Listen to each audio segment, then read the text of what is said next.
इस पूरे केस में कोई भी आई विटनेस नहीं है। इस पूरे केस में सिर्फ और सिर्फ वो कन्फेशनल एफआईआर है जो एपेलेंट ने खुद से दी थी जाके पुलिस स्टेशन। हाई कोर्ट ने कॉग्निजेंस लिया ये कहते हुए कि भाई जो एक्यूज है और एक्यूज ने जाके जो कन्फेशन किया है वो एक वॉलंटरली कन्फेशन है against any person of a confession made by him in the custody of police officer unless it was made in the immediate presence of the magistrate. Hello everyone, welcome to Judiciary by PW.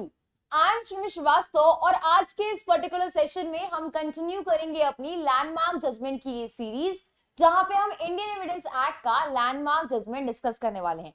और आज के इस particular session में हम discuss करने वाले हैं एक लैंडमार्क केस जो बात करता है कन्फेशन की। Now the name of the case is Agnu Nagesia versus State of Bihar 1966 supreme court. अब इस केस में जो सवाल कोर्ट के सामने आके खड़ा हुआ वो ये था कि अगर पूरे केस में सिर्फ कन्फेशन ही किया गया है यानी कि सिर्फ कन्फेशनल स्टेटमेंट है तो क्या उसके बेसिस पे एक्यूज को कन्विक्ट किया जाएगा। Now this was the main question जो आपका इस पर्टिकुलर केस में कोर्ट के सामने आया था। और आज के इस पर्टिकुलर सेशन में हम कवर अप करने वाले हैं केस के फैक्ट्स क्या हैं, ठीक है, यहाँ पे ट्रायल कोर्ट ने क्या हेल्ड किया, उसके बाद हाई कोर्ट ने क्या डिसीजन दिया और फाइनली सुप्रीम कोर्ट ने उस पे अपनी क्या रीजनिंग दी, क्या जजमेंट दिया, what was the rational behind the judgement. ये सारी चीजें हम आज के इस पर्टिकुलर सेशन में डिस्कस करने वाले हैं इस केस से related. So let's start with the case now. देखो केस के फैक्ट जानते हैं सबसे पहले। तो ये केस है आपका 1963 का। 1963 में क्या हुआ, एपिलेंट अग्नु नगेशिया उसने खुद से जाके पुलिस ऑफिसर को बताया कि देखो मैंने 4 लोगों का मर्डर किया है, राइट। अब इस पर्टिकुलर केस में अग्नु नगेशिया ने उसके खिलाफ चार्जेस लगाए गए थे बेसिकली मर्डर के अंडर सेक्शन 302 ऑफ आईपीसी, ठीक है, कि उसने 4 इंडिविजुअल की जान ली है। अब एपिलेंट ने खुद से ही अपना केस जाके रिपोर्ट किया था किसको, पुलिस ऑफिसर को। अब इंफॉर्मेशन कि कैसे कैसे ऑफेंस हुआ, ठीक है, उसको राइटिंग में रिड्यूस कर दिया था सब इंस्पेक्टर ने जो बेसिकली ऑफिसर इंचार्ज था उस पुलिस स्टेशन का। उसने जितनी भी बातें बताई एक्यूज ने वो सारी राइटिंग में कर दी, ठीक है। अब इसके बाद क्या हुआ, ट्रायल कोर्ट ने, ठीक है, उसको पनिश कर दिया और 302 में सजा सुना दी, ठीक है। Now the appellant provided his left thumb impression also। और इतना ही नहीं, जब सब इंस्पेक्टर साहब ने इसको राइटिंग में रिड्यूस किया तो एपिलेंट यानी कि जो एक्यूज पर्सन है उस पे उसने अपना लेफ्ट थंब का इंप्रेशन भी लगा दिया यानी कि अंगूठा का निशान भी दे दिए, ठीक है। और इससे कंफर्मेशन हो गई एंड सब्सिक्वेंटली उसको बाद में अरेस्ट कर लिया गया। उसके बाद विक्टिम की बॉडीज, ठीक है, मर्डर वेपन, ये सारी चीजें दोनों ने मिलके यानी कि पुलिस वाले ने और एपिलेंट ने मिलके डिस्कवर करी। तो उसको जब अरेस्ट कर लिया तो उसके बाद यहाँ पे victim की bodies, murder weapon were discovered during a joint visit by the appellant and the sub-inspector to the deceased victim's house and other location। जगह जगह से जाके जहां उसने बताया था accused person ने वहां से जाके सारी चीजें रिकवर कर ली। एडिशनली यहाँ पे क्या हुआ, एक कपड़ा मिला, उस कपड़े में पूरा खून था, वो कपड़ा पूरा खून से लथपथ था, वो भी बेसिकली रिकवर किया गया एपिलेंट के घर से।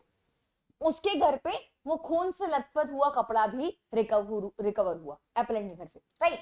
Apart from that medical evidences ने यहाँ पे ये रिवील किया कि जो ये 4 विक्टिम्स हैं जिनकी जान गई है, ठीक है, उनके बहुत ही गहरे चोट थे, उन्हें बहुत ही गहरी इंजरीज हुई थी उन्हें, कंसिस्टेंट विद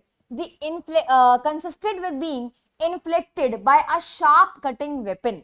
एक शार्प कटिंग वेपन से उन पे हमला हुआ है, एपिलेंट ने हमला किया है उस पे, indicating that they had been brutally murder, और बुरी तरीके से उनका मर्डर किया गया है एपिलेंट द्वारा। तो ये बेसिकली मेडिकल एविडेंस में निकल कर आया। और साथ में यहाँ पे इस पूरे केस में कोई भी आई विटनेस नहीं था मर्डर का, और जो प्राइमरी एविडेंस था वो सिर्फ और सिर्फ कन्फेशनल एफआईआर थी जो बेसिकली एपिलेंट ने खुद से ही फाइल की थी। Now this is the catch here, इस पूरे केस में कोई भी आई विटनेस नहीं है, इस पूरे केस में सिर्फ और सिर्फ वो कन्फेशनल एफआईआर है जो एपिलेंट ने खुद से दी थी जाके पुलिस स्टेशन में। Now the question before the court of law, ठीक है, क्वेश्चन क्या रेज हुआ उससे पहले यहाँ पे जो जुडिशियल कमिश्नर थे छोटा नागपुर का, ये सारे फैक्ट्स एंड सर्कमस्टेंसेस देखने के बाद उन्होंने कन्विक्ट कर दिया अपेलेंट को मर्डर के लिए और उसको सेंटेंस दे दिया डेथ पेनल्टी। ठीक है, अब जब भी ट्रायल कोर्ट डेथ पेनल्टी देता है तो उसको कंफर्मेशन लेनी होती है हाई कोर्ट से, और ऐसा आपका सेक्शन 366 ऑफ सीआरपीसी बताता है कि भाई अगर मान लो सेशन कोर्ट ने डेथ पेनल्टी अवार्ड करी है तो उसको हाई कोर्ट से कंफर्मेशन लेनी पड़ती है, राइट। अब यहाँ पे हाई कोर्ट ऑफ पटना ने एक्सेप्ट कर ली डेथ रेफरेंस, तो जब उसको रेफर किया गया कि भाई इसको कंफर्म कर दिया जाए, तो यहाँ पे पटना हाई कोर्ट ने उसको एक्सेप्ट कर लिया और कंफर्म कर दी उसकी कन्विक्शन, और जो अपील फाइल की थी एप्लेंट ने उस अपील को बेसिकली डिसमिस कर दिया। ठीक है, अब इसके बाद क्या हुआ, हाई कोर्ट ने बिल्कुल जैसा ट्रायल कोर्ट ने डिसाइड, सेशन कोर्ट ने डिसाइड किया था, उसी तरीके से ट्रायल कोर्ट ने भी सोचा, हाई कोर्ट ने भी सोचा, और हाई कोर्ट ने उसको क्या कर दिया, उसकी जो पेनल्टी थी उसको कंफर्म कर दिया। एपेलेंट ने उसके बाद अप्रोच किया ऑनरेबल सुप्रीम कोर्ट को, एसएलपी फाइल करी under article 136 of Indian constitution और सुप्रीम कोर्ट के दरवाजे खटखटाए। अब यहाँ पे क्या इश्यूज रेज हुए कोर्ट के सामने, तो सबसे पहला इशू जो रेज हुआ वो ये था कि whether the entire portion of confession to the police officer is inadmissible under section 25 of Indian Evidence Act। अब यहाँ पे सबसे पहला क्वेश्चन क्या आया कि जो ये पूरा स्टेटमेंट है, जो ये पूरा कन्फेशन है, बेसिकली ये पूरा उसका पूरा पोर्शन उस कन्फेशन का, क्या वो आर्टिकल सेक्शन 25 से हिट हो जाएगा और क्या वो इनएडमिसिबल हो जाएगा, यानी कि वो जो कन्फेशन है जिसने पुलिस ऑफिसर को दिया है, क्या वो हिट होगा सेक्शन 25 से इंडियन एविडेंस एक्ट के और उसको हम इनएडमिसिबल मानेंगे। दूसरा क्वेश्चन जो कोर्ट के सामने आके खड़ा हुआ वो ये था कि whether the portion of confession can B admissible and the portion can be non admissible. क्या ऐसा हो सकता है कि अगर मान लो ये पूरा कन्फेशन है तो आधा पोर्शन को एडमिसिबल मान ले और दूसरे वाले को इनएडमिसिबल मान ले, क्या ऐसा करना अलाउड है।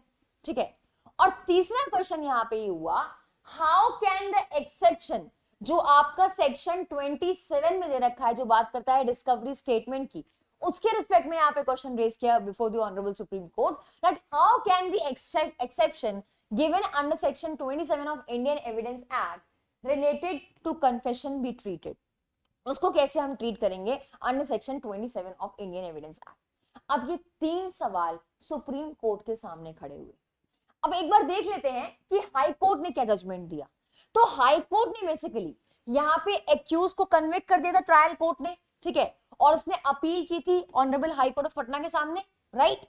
अब हाई कोर्ट ने सारे फैक्ट्स देखे, केस के सारे फैक्ट्स एंड सर्कमस्टेंसेस देखे, उसके बाद सेम व्यू दे दिया जो व्यू ट्रायल कोर्ट ने दिया था। ठीक है, हाई कोर्ट ने कॉग्निजेंस लिया ये कहते हुए कि भाई जो एक्यूज है और एक्यूज ने जाके जो कन्फेशन किया है वो एक वॉलंटरली कन्फेशन है, वॉलंटरली कन्फेस किया है। ठीक है, वो खुद से उसने जाके किया है, उस पर कोई भी दबाव नहीं था, किसी भी तरीके का कोई भी प्रेशर नहीं था, कोई भी कोवर्जन एलिमेंट एग्जिस्ट नहीं करता था। इस वजह से सेक्शन 24 इंडियन एविडेंस एक्ट का एप्लीकेबल नहीं होगा, क्योंकि सेक्शन 27 क्या कहता है, सेक्शन 27 ये कहता है कि अगर आप किसी पर्सन अथॉरिटी को के दबाव में कि भाई उसने कोई कोवर्जन किया है, इंड्यूसमेंट किया है, ठीक है, थ्रेट है, कोई प्रॉमिस किया है, in reference to the charge आपको थ्रेट किया है, किसी भी तरीके से इंड्यूस किया गया है, तो वो अगर आप उसको कोई स्टेटमेंट देते हो तो वो स्टेटमेंट आपका इररेलेवेंट माना जाता है।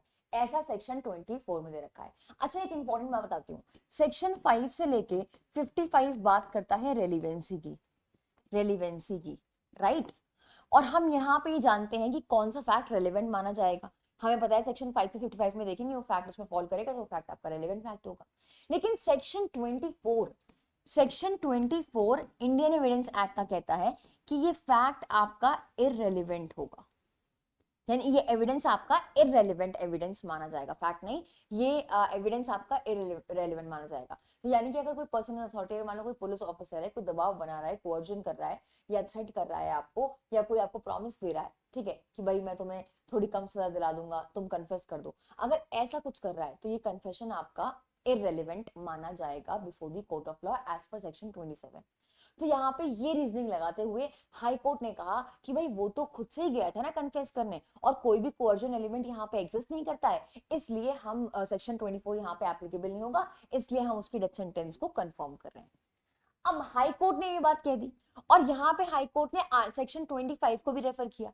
दो according to section 25 of Indian evidence act, अगर आप कन्फेस करते हो किसी पुलिस ऑफिसर को, तो वो कन्फेशन आपका रेलेवेंट हो सकता है लेकिन एडमिसिबल नहीं होगा before the court of law. वो कन्फेशन आपका रेलेवेंट हो सकता है बट एडमिसिबल नहीं होगा, आप उसको एज एन एविडेंस यूज नहीं कर सकते। A confession to the police officer cannot be proved, आप उसको प्रूव नहीं कर सकते, yet the evidence obtained out of it proves the crime without any doubt। ठीक है, बिना डाउट के प्रूव कर रहा है, बट देन फिर भी आप उसको जो है यूज नहीं कर सकते एज एन एविडेंस, उस कन्फेशन को आप यूज नहीं कर सकते अगर कन्फेशन आपने पुलिस ऑफिसर को दिया गया है। अब इसका रेफरेंस है आपका आर्टिकल 20 क्लॉज 3 कि आप किसी विटनेस को कंपेल नहीं कर सकते, राइट। तो यहाँ पे ये प्रोविजंस क्यों बनाए गए, इसका बेसिक ऑब्जेक्टिव क्या है? इसका बेसिक ऑब्जेक्टिव ये है माय डियर कि भाई पुलिस अथॉरिटीज के पास बहुत ज्यादा पावर्स होती हैं, ठीक है, प्रैक्टिकली भी बहुत ज्यादा पुलिस वाले के पास पावर होती है, तो यहाँ पे पुलिस वाले अननेसेसरली किसी भी पर्सन को हरास ना करें, इसलिए ये प्रोविजंस बनाए गए सो दैट हम एक्यूज पर्सन के राइट्स को प्रोटेक्ट कर सकें, ठीक है, और अननेसेसरली कोई भी मिसयूज ना करे, कोई भी पुलिस ऑफिसर अपनी पावर्स का मिसयूज ना करे, इसलिए ये प्रोविजंस बनाए गए, ठीक है। अब सेक्शन 25 इंडियन एविडेंस एक्ट कहता है कि अगर आपने कन्फेशन किया है पुलिस ऑफिसर को तो वो मान्य नहीं है, आप उसको उस कन्फेशन को एडमिसिबल नहीं कर सकते, ठीक है। ऑल्सो जो ये मेडिकल एग्जामिनेशन हुआ और जो प्रोसिक्यूशन का विटनेस है उससे कहीं ना कहीं एक्विजिशन जो था वो अफर्मेटिव हो गया, यानी कि वो जो है ये मान लिया गया कि हाँ भाई वो जो है गुनहगार है, एक्यूज पर्सन जो है वो गुनहगार है। Now this led the high court to derive the conclusion of upholding the charges। तो यहाँ पे फाइनली हाई कोर्ट ने ये सारे तर्क देके कह दिया हमने जो है अपहोल्ड कर दिया चार्ज 302 का मर्डर का, और उसको सेंटेंस हमने डेथ पेनल्टी अवॉर्ड कर दी। इससे एग्रीव्ड होके एक्यूज पर्सन कहाँ पहुंच गया, सुप्रीम कोर्ट में एसएलपी फाइल कर दी। तो सुप्रीम कोर्ट ने क्या ऑब्जर्व किया, सबसे पहले कुछ लीगल प्रोविजंस की बात करते हैं जो इन्वॉल्व है इसमें, सेक्शन 25 27, राइट। देखो यहाँ पे सेक्शन 25 को देखो तो यहाँ पे ये कहता है कि कन्फेशन, अच्छा सेक्शन 25 से पढ़ने से पहले कन्फेशन क्या होता है, what do you understand by confession? Confession is nothing, it is admission of guilt, admission of guilt, admission of guilt, ठीक है। अब यहाँ पे एक और चीज, कन्फेशन के दो मतलब है, एक तो कि आपने एडमिट कर लिया अपना गिल्ट, आपने कबूल कर लिया कि हाँ मैंने चोरी करी है, हाँ मैंने मर्डर किया है, ठीक है। दूसरा मीनिंग है इसका, पालकर नारायण स्वामी वाले केस में ये दो मीनिंग बताए गए थे कन्फेशन के, पहला कि confession means admission of guilt, और दूसरा कि आप जो है ऐसे सब्सटैंशियल फैक्ट्स बता रहे हो जो कॉन्स्टिट्यूट कर रहे हैं एविडेंसेस, तो वो भी क्या होगा, कन्फेशन माना जाएगा। यानी कि आप ऐसे फैक्ट्स बता रहे हो, ऐसे सब्सटैंशियल रेलेवेंट फैक्ट्स बता रहे हो जो कॉन्स्टिट्यूट कर रहे हैं कोई ऑफेंस, तो वो क्या माना जाएगा, आपका कन्फेशन ही माना जाएगा। ये दोनों मतलब आपके पालकर नारायण स्वामी वाले केस में बताए गए थे। एनीवेज, कन्फेशन को अगर हम जनरल टर्म में रखें कि भाई आपने अपना गुनाह कबूल कर लिया है, that is what is confession. अब as per section 25 of Indian evidence act जो डील करता है that confession made by the accused to the police officer, कि अगर आपने कन्फेस किया है, आपने एडमिट किया है अपना गिल्ट पुलिस ऑफिसर के सामने, तो वो यूज नहीं होगा एज एन एविडेंस, यानी कि वो आपका एडमिसिबल नहीं माना जाएगा। Confession is an species of admission and dealt with section 24 से लेकर 30 तक आपका इंडियन एविडेंस एक्ट में दे रखा है। तो अगर मैं आपको इसको वेन डायग्राम से बताऊं तो ये है आपका एडमिशन,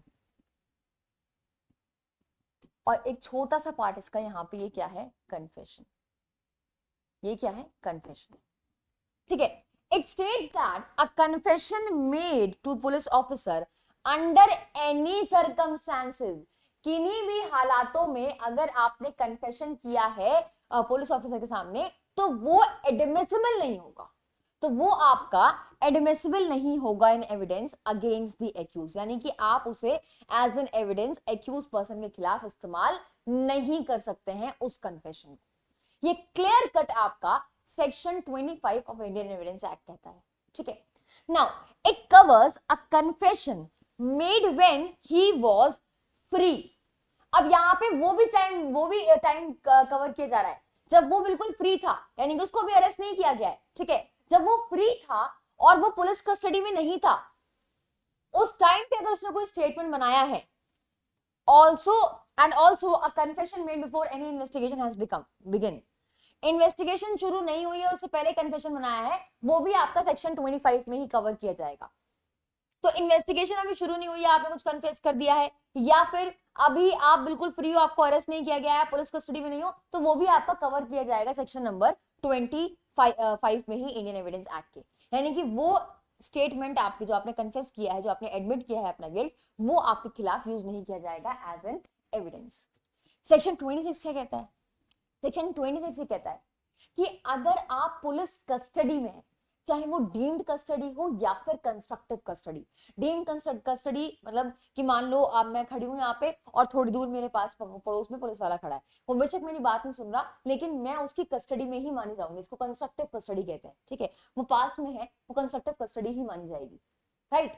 नाउ यहाँ पे सेक्शन 26 ये कहता है कि अगर मान लो कि मैंने अगर पुलिस कस्टडी में कोई कन्फेशन किया है तो वो एडमिसिबल नहीं होगी, वो एडमिसिबल नहीं होगी, यानी कि वो कन्फेशन जो मैंने पुलिस कस्टडी में करी है वो मेरे खिलाफ इस्तेमाल नहीं की जाएगी। एक्सेप्शन है इसका मजिस्ट्रेट के सामने किए तो बात अलग है, मजिस्ट्रेट के सामने किए तो वो कहां चला जाएगा? सेक्शन 164 सीआरपीसी में चला जाएगा, और उसका एक पूरा प्रोसीजर दे रखा है, सेक्शन 26 जो है वो प्रोहिबिट करता है proof against any person of a confession made by him in the custody of police officer unless it was made in the immediate presence of the magistrate। Magistrate के सामने किया है, 164 के बयान हो जाएंगे वो, ठीक है, 164 सीआरपीसी में चला जाएगा। लेकिन अगर उसने पुलिस कस्टडी में पुलिस ऑफिसर को कोई भी स्टेटमेंट दिया है या पुलिस कस्टडी में उसने कोई भी कन्फेशन किया है, तो फिर वो कन्फेशन आपका एडमिसिबल नहीं होगा एज पर सेक्शन 26। ये कुछ लीगल प्रोविजंस हैं जो कन्फेशन के बारे में बात करते हैं। It partially lifts the ban imposed by section 25 and 26 of Indian Evidence Act। अब यहाँ पे कहता है कि अगर हम सेक्शन 27 की बात करें तो सेक्शन 27 बात करता है कि मान लो मैं एक्यूज पर्सन हूं और मैं पुलिस कस्टडी में हूं।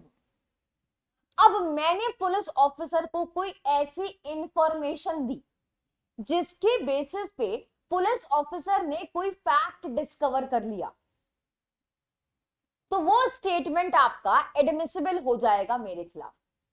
अगर कोई फैक्ट डिस्कवर किया गया है तो मेरे इंफॉर्मेशन देने के बाद, फॉर एग्जाम्पल मैंने मर्डर किया, मैं पुलिस कस्टडी में बैठी हुई हूं सलाखों के पीछे, अब मैंने पुलिस ऑफिसर को बताया कि मैं बताती हूं आपको कि मैंने मर्डर का वेपन बिस्तर के नीचे छुपाया है, बेड के नीचे छुपाया है। अब मेरे इस इंफॉर्मेशन देने के बाद, और मैंने ये इंफॉर्मेशन पुलिस कस्टडी में दी है, पुलिस कस्टडी में हूं मैं, और मैंने ये इंफॉर्मेशन दी है, उसके बाद पुलिस ऑफिसर जाता है वहां पे जहां पे ऑफेंस हुआ है और जहां पे मैंने बताया, जो प्लेस मैंने बताई है, वहां जाता है और बिस्तर के नीचे देखता है और वहां से वो रिकवर करके आता है, फैक्ट डिस्कवर होता है वहां पे।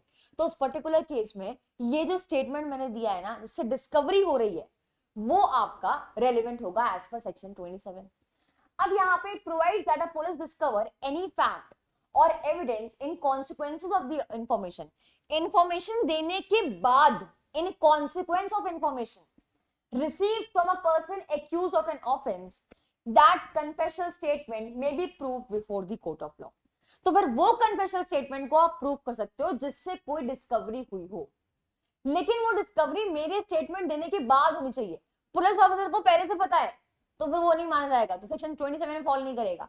या फिर police officer normally place of incident पे गया और वहां पे उसने देखा कि पिस्तौल तो नीचे गिरी हुई है, ठीक है, तो वो भी सेक्शन 27 में कवर नहीं होगा। कोई ऐसा ऑब्जेक्ट जो हिडन है और मेरे इंफॉर्मेशन, मैं एज एन एक्यूज ने इंफॉर्मेशन दी है, उसके बाद पुलिस ऑफिसर डिस्कवर करता है, तब फिर वो कन्फेशनल स्टेटमेंट आपका यूज किया जा सकता है as an evidence against the accused person.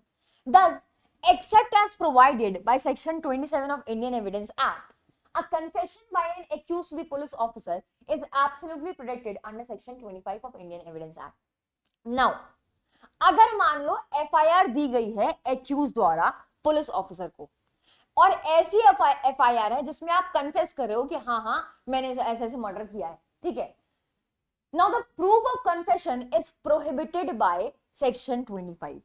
तो तो भाई अगर आप एफआईआर में कन्फेस कर रहे हो तो वो चीज आपकी हिट होगी सेक्शन 25 से, क्योंकि सेक्शन 25 ये कहता है कि पुलिस ऑफिसर को अगर आपने कन्फेस किया है कोई चीज तो फिर वो कन्फेशनल स्टेटमेंट आपके खिलाफ यूज नहीं किया जाएगा एज एन एविडेंस, वो एडमिसिबल नहीं होगा। ठीक है, now the confession includes not only the admission of the offence, मैंने बताया आपको कन्फेशन के दो मतलब है कि आपने अपना गिल्ट एडमिट कर लिया है, ठीक है, तो it is not just that, it is all the other admissions of incriminating facts related to the offense contained in the confessional statement। यानी कि अगर आप ऐसे कोई circumstances या surrounding facts बता रहे हो जिससे कोई ऑफेंस कॉन्स्टिट्यूट हो रहा है ना, तो वो भी आपका कन्फेशनल स्टेटमेंट ही माना जाएगा, वो भी आपका कन्फेशनल स्टेटमेंट ही माना जाएगा। No part of the confessional statement is receivable in evidence except to the extent that the ban of section 25 is lifted by section 27।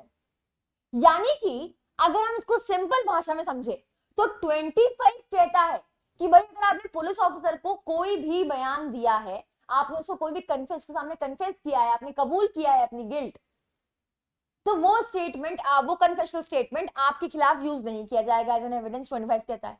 लेकिन 27 यहाँ पे कहता है कि अगर पुलिस ऑफिसर को अगर आपने कोई ऐसी इंफॉर्मेशन सप्लाई कर दी है, ऐसी इंफॉर्मेशन दे दी है जिससे फैक्ट डिस्कवर कर लिया है पुलिस ऑफिसर ने, तो फिर वो यूज हो जाएगा आपका सेक्शन, वो आपका यूज हो जाएगा आपके खिलाफ एज एन एविडेंस। सेक्शन 27 इसलिए एक्सेप्शन कहलाता है सेक्शन 25 का।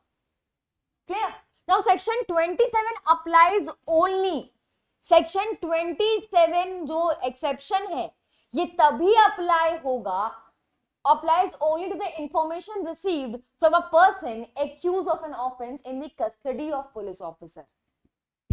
तो जब कोई एक accused person किसी पुलिस ऑफिसर की कस्टडी में होगा और कोई इंफॉर्मेशन पुलिस ऑफिसर रिसीव करेगा उस accused person से जिससे डिस्कवरी होगी, कोई फैक्ट डिस्कवर होगा, तो भी आपका सेक्शन 27 अप्लाई होगा, अदरवाइज सेक्शन 27 अप्लाई नहीं होगा। तो ये तो है आपके कुछ लीगल प्रोविजन जो मैंने आपको बताए, सेक्शन 25 का कहता है, 26 का कहता है, 27 का कहता है।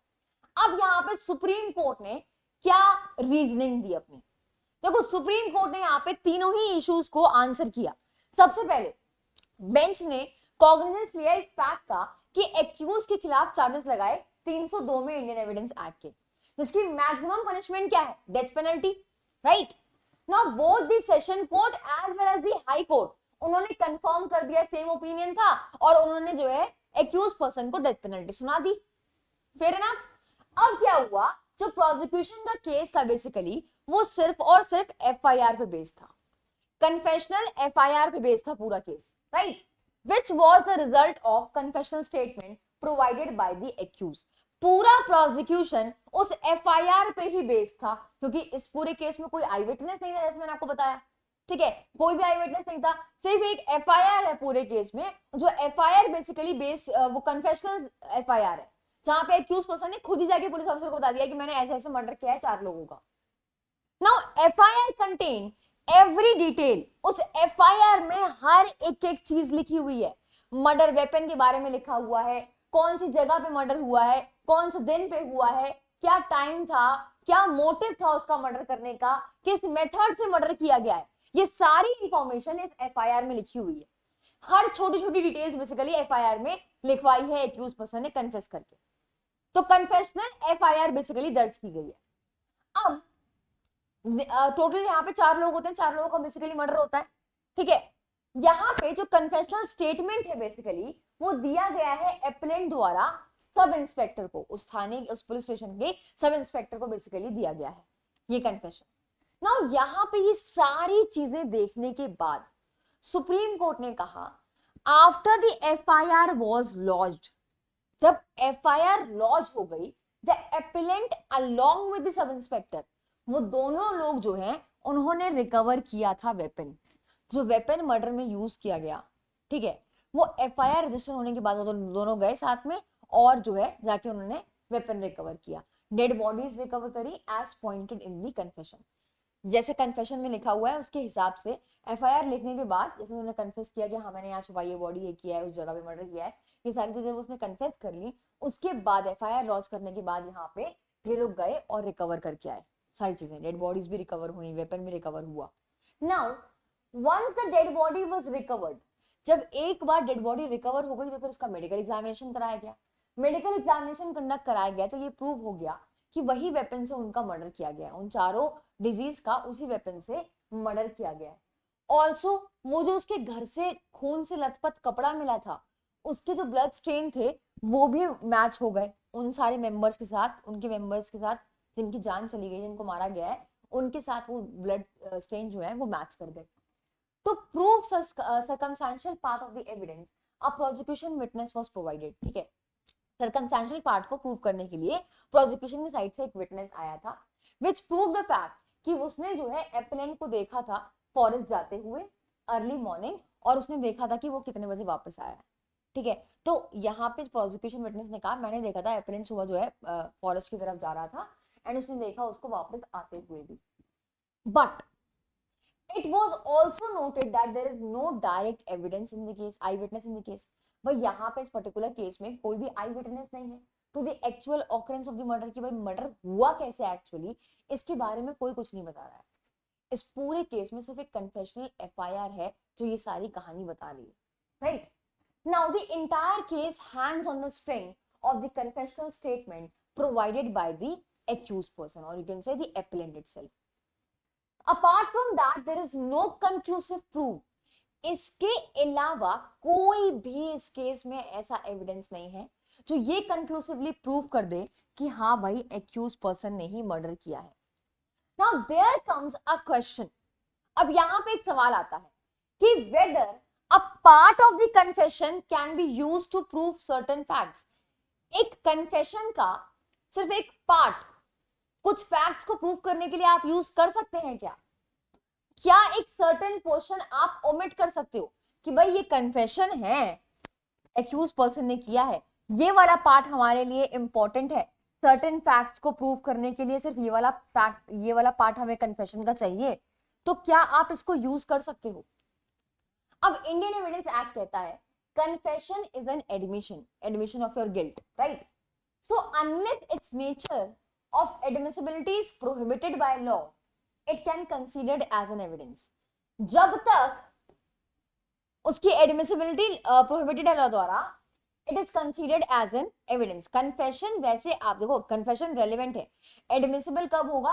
अगर मान लो सेक्शन 24 में कोअर्जन वाला एलिमेंट हट जाएगा, ठीक है, कोअर्जन नहीं है, थ्रेट नहीं है, सेक्शन 24 में वो अगर वो एलिमेंट पूरा हट जाएगा तो कोअर्जन वाला या फिर थ्रेट वाला, तो इस पर्टिकुलर केस में सेक्शन 28 और 29 में बता रखा है कि वो एडमिसिबल होगा, कन्फेशन आपका एडमिसिबल माना जाएगा।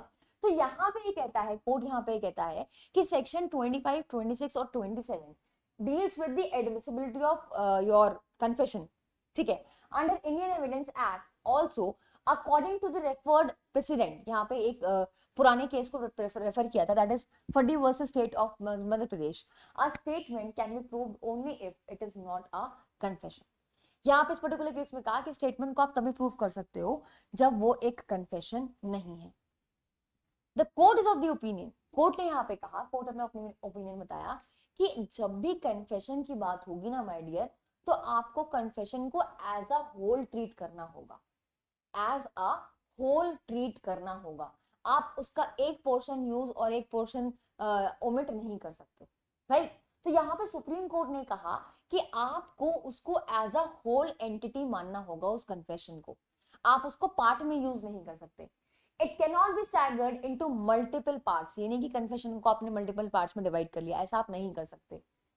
Either the entire statement can be accepted और it can be neglected as a whole, या तो आप पूरा कन्फेशन को एक्सेप्ट करो या फिर आप पूरे को ही नेग्लेक्ट करो, पूरे को ही एक्सेप्ट मत करो, राइट। तो यहाँ पे जो क्वेश्चन था, इशू जो रेज हुआ था कि क्या आप पार्ट में यूज कर सकते हो कन्फेशन को, द आंसर इज नो, आप पार्ट में कन्फेशन को यूज नहीं कर सकते। Now a confessional statement not only has an admission of a crime but has also other circumstantial facts in it like motive, weapon and so on. It would go wrong if the part of the confession containing the circumstantial evidence is alone used। तो अगर मान लो confession सिर्फ ये नहीं है कि आपने admit कर लिया गिल्ट, आप सर्कमस्टेंसेस फैक्ट भी बता रहे हो या सराउंडिंग फैक्ट भी बता रहे हो जो कॉन्स्टिट्यूट कर रहा है ऑफेंस, ठीक है, जैसे मोटिव क्या था, वेपन क्या यूज हुआ था, या बाकी बाकी चीजें भी आप बता रहे हो। तो ऐसे केस में अगर आप सिर्फ सर्कमस्टेंशियल एविडेंसेस को यूज करते हो उस कन्फेशन से प्रूव करने के लिए सर्टेन फैक्ट्स, ठीक है, तो ऐसा करना अलाउड नहीं है, ये अनफेयर होगा, ये अनफेयर होगा। तो यहां पे कोर्ट ने कहा कि ऐसा करना गलत होगा अगर सिर्फ एक पार्ट कन्फेशन का जिसमें सर्कमस्टेंशियल एविडेंसेस दे रखे हैं, अगर आप उसको यूज करोगे इन्वेस्टिगेशन में इवेंचुअली प्रूव करने के लिए कोई crime, but neglecting the self inculpatory part, और उस स्टेटमेंट का सेल्फ इनकल्पेटरी पार्ट को अगर आप इग्नोर कर दोगे तो ये जो है इलॉजिकल साउंड करेगा और ये इलॉजिकल डिसीजन हो जाएगा। एंड दैट इज व्हाई आपको कन्फेशन को ट्रीट करना होता है एज अ होल, आप पार्ट में ट्रीट नहीं कर सकते। अपार्ट फ्रॉम दैट कोर्ट ने यहाँ पे कहा if a confessional statement is to be tainted then the entire statement is tainted. अगर उसको मान लो कन्फेशनल स्टेटमेंट को अगर आप टेंटेड कंसिडर करते हो फिर तो पूरा स्टेटमेंट ही टेंटेड हो गया ना। ऐसा तो नहीं है कि भाई आपने कुछ पार्ट को टेंटेड कंसिडर किया, कुछ पार्ट को टेंटेड कंसिडर नहीं किया, राइट? तो अगर मान लो कन्फेशनल स्टेटमेंट को आप टेंटेड मानते हो फिर तो पूरा ही स्टेटमेंट आपका टेंटेड हो गया। And a statement containing the incriminating facts alone cannot be separated from the tainted confession. तो आप tainted confession से बेसिकली incriminating facts को अलग नहीं कर सकते। और ये बात आपकी बहुत सारे केसेस में कही गई थी। केसेस को रेफर किया गया ऑनरेबल सुप्रीम कोर्ट में, Hanumant versus state of Madhya Pradesh, साथ में Balvinder Kaur versus state of Punjab. इस पर्टिकुलर केस में कहा गया that it is not permitted to separate one part from the confession to make it evidence. Confession का एक पार्ट निकाल कर आप उसको एविडेंस नहीं बना सकते, ऐसा करना अलाउड नहीं है। इसके अलावा यहाँ पे फाइनल क्वेश्चन को आंसर करते हुए ऑनरेबल सुप्रीम कोर्ट ने कहा कि अगर हम सेक्शन 27 की बात करें, जो एक्सेप्शन है सेक्शन 27 उसकी बात करें, क्या आप उसको यूज कर सकते हो एक्सेप्ट करने के लिए कन्फेशन को? क्या आप सेक्शन 27 का इस्तेमाल कर सकते हो कन्फेशन को यूज करने के लिए? ठीक है, नाउ जो ये प्रोविजन है ना, ये जोर जोर से बताता है about a confession from a person in custody, कि आपने उस पर्सन ने जो मैंने आपको सेक्शन 27 बताया अभी, तो क्या बताया कि पर्सन जो पुलिस कस्टडी में है उसने कोई ऐसी इंफॉर्मेशन सप्लाई करी है जिससे डिस्कवरी हुई है। तो सेक्शन 27 जो है वो ये कहता है कन्फेशन आया है उस पर्सन से जो पर्सन पुलिस कस्टडी में है, from which some discovery is made to prove the guilt without any doubt. ठीक है, कि भाई उसने फिर उसके बाद कोई स्टेटमेंट दिया, उससे कोई डिस्कवरी हुई है, तो आप सेक्शन 27 की एप्लीकेबिलिटी करोगे। इस पर्टिकुलर केस में क्या वो पुलिस कस्टडी में था? कोर्ट ने यहाँ पे कहा, court decided that any person can be considered to be under the custody of police officer only after filing an FIR and making an arrest. Now this is the catch here. आप किसी person को police custody में कब मानोगे कि भाई वो police officer की कस्टडी में है? ये कब मानोगे आप? तब मानोगे जब FIR दर्ज हो गई है और उसको अरेस्ट कर लिया गया है। Until then, अगर ऐसा नहीं किया गया है, that cannot be considered as a constructive custody. अगर आपने उसको अरेस्ट नहीं किया तो आप ये नहीं कहोगे कि आपके पास कंस्ट्रक्टिव कस्टडी है, ऐसा नहीं कह सकते आप। तो पर्सन जो है, एक्यूज पर्सन पुलिस कस्टडी में है या नहीं, ये कैसे देखोगे आप कि भाई उसने जो है, ये तब माना जाएगा कि भाई पुलिस ऑफिसर कस्टडी में है जब FIR दर्ज हो चुकी है और उसके बाद आपने उसको अरेस्ट कर लिया है। FIR दर्ज हो चुकी है और उसके बाद आपने अरेस्ट कर लिया, तब आप ये कहोगे भाई वो एक्यूज पर्सन पुलिस कस्टडी में, राइट? नाउ जब तक आप ऐसा नहीं कर रहे हो, that cannot be considered as constructive custody. Now whether determining the admissibility of a confession based on a custodial nature is violative of right to equality, जो आपका आंसर किया गया है in this particular judgment, that is state of UP versus Deoman Upadhyay. अब इस particular case में कहा कि confession was made to police officer before filing in FIR। FIR file करने से पहले अगर कन्फेशन कर दिया है, it can not be considered as admissible evidence. तो आप उसको एडमिसिबल नहीं मानोगे, आप उसको उस एविडेंस को एडमिसिबल नहीं माना जाएगा। तो अगर इस पर्टिकुलर केस में, दियोमन उपाध्याय वाले केस में क्या कहा गया कि अगर मान लो कन्फेशन पुलिस ऑफिसर को किया गया है FIR फाइल करने से पहले, तो it can not be considered as an admissible evidence. तो उस एविडेंस को आप बेसिकली एडमिसिबल नहीं मानोगे। The only evidence to connect the appellant to murder was his confessional statement. इस पूरे केस में सिर्फ उसका confessional statement ही तो था, और तो कुछ है नहीं इस पूरे केस में. Any discovery made, including the murder weapon, dead bodies, sheets used to cover the bodies, were all based on information obtained from confession. ठीक है, ये सारी इंफॉर्मेशन आपको कहाँ मिली? कन्फेशन से ही मिली. सो ये सारे फैक्ट्स को कंसिडर करने के बाद और एक लीगल रीजनिंग लगाने के बाद एपेलेंट को रिलीव कर दिए गए सारे चार्जेस से, यानी कि 302 का चार्ज हटा दिया गया और उसको फ्री कर दिया गया, यानी कि इसको एक्विट कर दिया गया इस पर्टिकुलर केस में. क्योंकि कन्फेशनल स्टेटमेंट के बेसिस पे, सोल बेसिस पे आप कन्विक्ट नहीं कर सकते. This is the by applying section 25, 26, 27, ये सारे सेक्शंस को अप्लाई करके, इनको एनालाइज करके, फैक्ट्स को एनालाइज करते हुए, क्योंकि इस पर्टिकुलर केस में सिर्फ और सिर्फ कन्फेशनल स्टेटमेंट था, सिर्फ कन्फेशनल स्टेटमेंट के बेसिस पे आप कन्विक्ट नहीं कर सकते किसी भी एक्यूज पर्सन को. आपको दूसरे कोरोबरेटिंग एविडेंसेस की जरूरत है, दूसरे एविडेंसेस की जरूरत है, उसके बाद आप कंसिडर कर सकते हो कन्फेशन को, बट सिर्फ और सिर्फ कन्फेशनल स्टेटमेंट है, उसके बेसिस पे आप कन्विक्ट नहीं कर सकते. नाउ फाइनली सुप्रीम कोर्ट ने अलाउ करी उसकी अपील और सेटिसाइड कर दिया कन्विक्शन, एंड सेंटेंस जो पास कर दिया दूसरे कोर्ट ने, contending that the appellant gave the confessional FIR that he was not in the custody of sub inspector. ये कहते हुए क्योंकि भाई वो पुलिस कस्टडी में नहीं था, तो सेक्शन 27 भी एप्लीकेबल नहीं होगा, और वो सिर्फ और सिर्फ कन्फेशनल स्टेटमेंट है इस पूरे केस में, इसके बेसिस पे, सोली इसके बेसिस पे हम जो है कन्विक्ट नहीं करेंगे. So this was the case. I hope you have understood it well. Now अगर आपको कोई भी डाउट है तो आप मुझसे पूछ सकते हैं कमेंट बॉक्स में, and if you like this session do share it with your friends. Thank you so much for being there. See you in the next session. Till then take care. Bye bye. Thank you.